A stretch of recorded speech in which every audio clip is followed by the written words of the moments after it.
بے شک مشکل کے ساتھ آسانی ہے۔ مشکل وقت پر صبر کرنا، بہت وقت پر شکر کرنا مومن کی پہچان ہے۔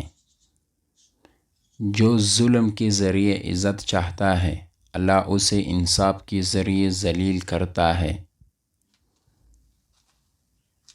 جو ذرا سی بات پر دوست نہ رہے، سمجھ لینا وہ کبھی دوستا ہی نہیں۔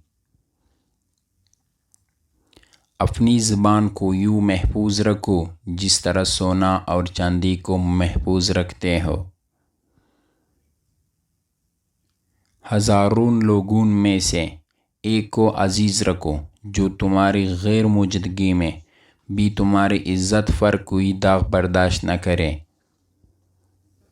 اگر تم اپنے تکبر کو توڑنا چاہتے ہو تو کسی غریب کو مفلس کو سلام کیا کرو۔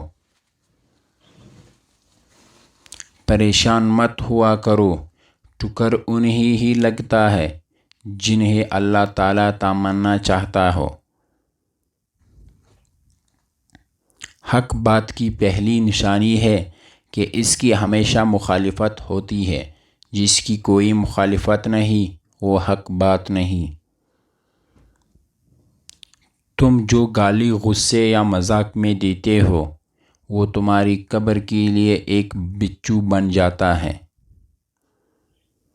انسانوں مکان بدلتا ہے، رشتے بدلتا ہے، دوست بدلتا ہے، لیکن پھر بھی دکھی رہتی ہے کیونکہ وہ اپنا رویہ نہیں بدلتا۔ اقتدار، طاقت اور دولت ملنے پر لوگ بدلتے نہیں بلکہ بے نقاب ہوتے ہیں۔ کوئی کمزور شخص تمہاری بے عزتی کرے تو اسے بخش دو، بہادروں کا کام معاف کر دینا ہے۔ زبان سے نکلے ہوئے الفاظ جسم کو نہیں بلکہ روح کو زخمی کرتے ہیں۔